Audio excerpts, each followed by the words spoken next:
आज के इस वीडियो में हम लोग जानेंगे इग्नू CFAID को कि इग्नू CFAID क्या है, इसकी योग्यता क्या है, इसके फी स्ट्रक्चर क्या हैं, इसमें जॉब किस तरह का लगेगा, स्वरोजगार के दृष्टिकोण से कितना इम्पोर्टेंट है, प्राइवेट जॉब की क्या संभावनाएं हैं।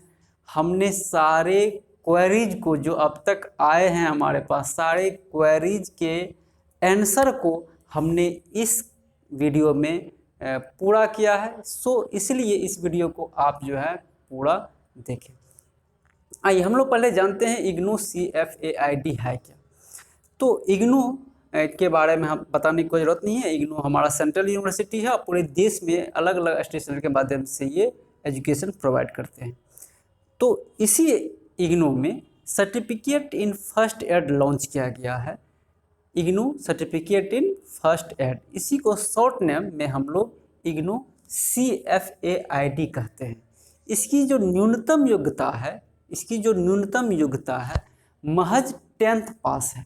कोई भी इंडियन सिटीजन जिन्होंने 10th पास किया है, चाहे वो CBSE बोर्ड से हो, ICSE बोर्ड से हो, NOS से हो, CBSE या स्टेट बोर्ड से हो, किसी भी बोर्ड से उन्होंने 10th पास किया है तो वह इग्नू के CFAID प्रोग्राम में एडमिशन ले सकते हैं। जनवरी सेशन और जुलाई सेशन यानी दोनों सेशन में एडमिशन ओपन होते हैं। फी स्ट्रक्चर की जहाँ तक बात है तो महज इसमें आपको 3000 रुपया और 200 रुपया रजिस्ट्रेशन यानी 3200 रुपया में आपका एडमिशन कन्फर्म हो जाता है। तो यानी फी स्ट्रक्चर हम लोग को 3200 रुपया हो गया और एडमिशन की जो योग्यता है वह महज 10th पास है। अब आई बात कि ये CFAID को कौन लोग करेंगे। तो मैं आपको बता दूं कि मैं अगर बिहार के दृष्टिकोण से देखूं तो 2016-17 के पेपर के अकॉर्डिंग ऑलमोस्ट 3 से 4 लाख स्वास्थ्य कार्यकर्ताएं ग्रामीण क्षेत्रों में कार्यरत थे। स्वास्थ्य कार्यकर्ताएं जो ग्रामीण क्षेत्रों में कार्य करते हैं वह कार्यरत थे। तो मैं इसी दृष्टिकोण से देखूं तो भारत के अलग अलग राज्यों में निश्चित तौर पर ऐसे स्वास्थ्य कर्मी होंगे जो सुदूर ग्रामीण क्षेत्रों में, रूरल एरियाज में वह लोगों को चिकित्सा सुविधा, फर्स्ट एड की सुविधाएं प्रदान करते हैं और उस पेशेंट को मेडिकल फैसिलिटी जो है, मेडिकल हॉस्पिटल जो है जहाँ पे अच्छी सुविधाएं हैं, अच्छे एक्सपर्ट हैं, डॉक्टर्स हैं, वहाँ तक पहुँचाने का कार्य ये करते हैं। यानी कि प्राथमिक उपचार कार्य जो है यह लोग कर रहे हैं पूरे देश भर के रूरल एरियाज में। उसके बाद हम देखें कि शहरी क्षेत्रों में भी कोई मेडिकल शॉप चला रहे हैं या अन्य किसी प्रत्यक्ष और अप्रत्यक्ष रूप से स्वास्थ्य सेवा से वो जुड़े हैं, तो ऐसे सभी लोग इस कोर्स में एडमिशन ले सकते हैं। अब एडमिशन लेने के उपरांत पढ़ने को क्या मिलेगा, इस चीज़ को भी हम बता देते हैं। तो इसमें आपको पढ़ने के लिए आप सर्टिफिकेट इन फर्स्ट एड कर रहे हैं तो इसमें प्राथमिक उपचार से संबंधित सारे बारीकी को इसमें नोट डाउन किया गया है।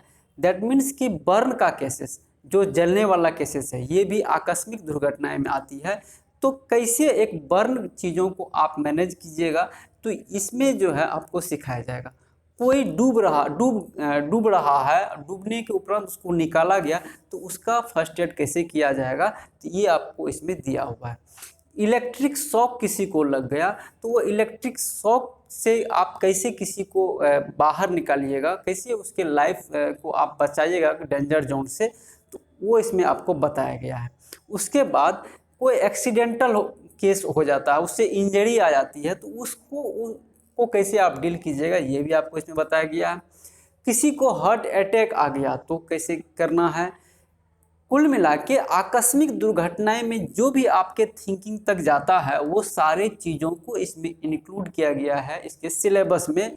साथ ही साथ इसमें शरीर की जो आवश्यक जानकारी होनी चाहिए, जैसे कि कुछ फिजियोलॉजी है, कुछ एनाटोमी है, कुछ स्ट्रक्चर ऑफ जो ऑर्गेन्स हैं उनको इसमें इंक्लूड किया गया, ताकि आप फर्स्ट एड के तौर पर एक कंप्लीट स्किल्ड जो है फर्स्ट एड प्रोवाइडर बन पाए। इस सिलेबस में सारे चीज़ों को इसमें इंक्लूड किया गया है। अब बात आएगी कि कोई भी स्टूडेंट्स इस कोर्स को कंप्लीट कर लिया, एडमिशन लिया, इसके सारे चीज़ों को फॉलो किया, इन्होंने प्रैक्टिकल एग्ज़ाम को अटेंड किया, टर्म एग्जामिनेशन को अटेंड किया, असाइनमेंट्स प्रोवाइड किए, सबमिट किए, और आफ्टर ऑल ये सारे चीज़ों को फॉलो करते हुए इन्होंने इग्नू CFET प्रोग्राम को कंप्लीट किया और इसके हाथ में इग्नू CFET का डिग्री आ गया। अब ये क्या करेंगे? तो उनके पास अगर वो पहले से ही कार्यरत हैं, किसी रूरल एरियाज में काम कर रहे हैं, या किसी मेडिकल शॉप पे काम कर रहे हैं, या किसी प्राइवेट हॉस्पिटल में काम कर रहे हैं, तब तो उनको कोई दिक्कत नहीं है। लेकिन कोई फ्रेश स्टूडेंट्स अगर ये कोर्स कर लेते हैं तो उनके पास अभी हमारे कुछ स्टूडेंट्स जिन्होंने मध्य प्रदेश से कॉल आया, एक राजस्थान से भी कॉल आया, ये दोनों स्टूडेंट्स बता रहे थे कि उनके राज्य में कुछ वैकेंसी आई हुई है जिसमें यह मांग किया जा रहा है कि आप इंटर बायोलॉजी से उत्तीर्ण हो और साथ ही साथ आपने प्राथमिक उपचार का प्रमाण पत्र का कोर्स किया हो, प्राथमिक उपचार का। तो इस तरह की वैकेंसी जो भी आपके स्टेट लेवल पे आती है या सेंट्रल लेवल पे आती है या रेलवे में आती है, तो वहाँ पे अगर फर्स्ट एड की प्राथमिक स्वास्थ्य कार्यकर्ता की सर्टिफिकेट अगर प्रमाण पत्र की बात आएगी, तो वहाँ पे ये 6 मंथ्स का जो इग्नू का कोर्स है यह आपके लिए काफ़ी कारगर साबित होगा। आपकी नियुक्ति में कोई दिक्कत नहीं आएगी, आप उसके लिए एलिजिबल हो जाएंगे। तो ये गवर्नमेंट भी आपको गवर्नमेंट जॉब में भी जाने की संभावना है।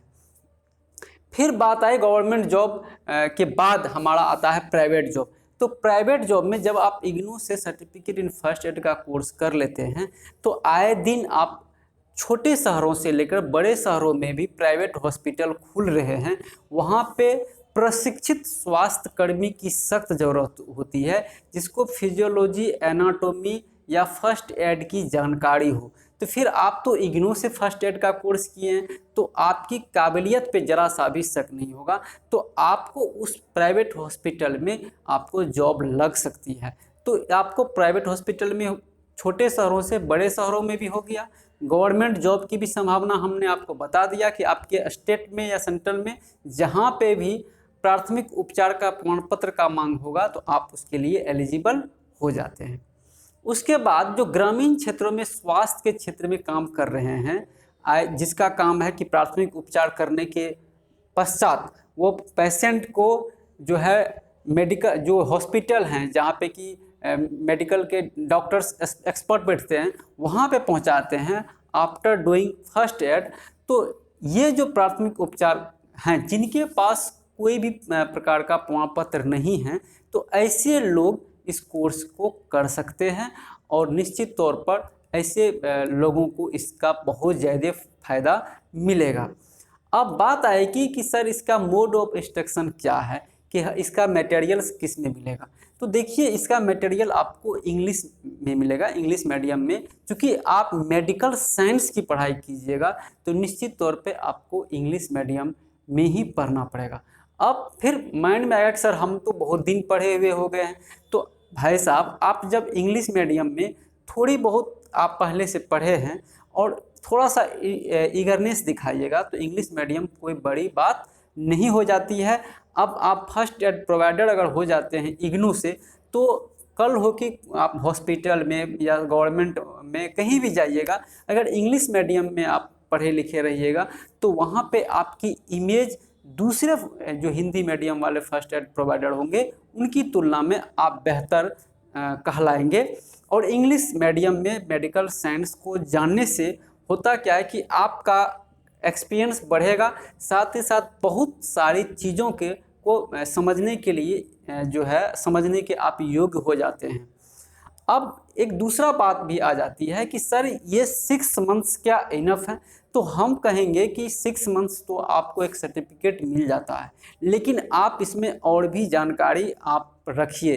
जैसे कि आपने ह्यूमन फिजियोलॉजी आप पढ़ लिए, कंप्लीट पढ़ लीजिए, ह्यूमन एनाटॉमी पढ़ लीजिए, क्लिनिकल बायोकेमिस्ट्री, क्लिनिकल पैथोलॉजी को भी आप पढ़ लीजिए, और थोड़ी बहुत फर्स्ट जो इमरजेंसी से संबंधित कुछ बुक्स हैं उनको भी आप पढ़ लीजिए। तो ओवरऑल जो बुक्स एक्स्ट्रा चीज़ की आपको रेफरेंस में मिल जाएगा इग्नू के मटेरियल में कि आपको किस किस राइटर का कौन सी बुक को पढ़ना चाहिए।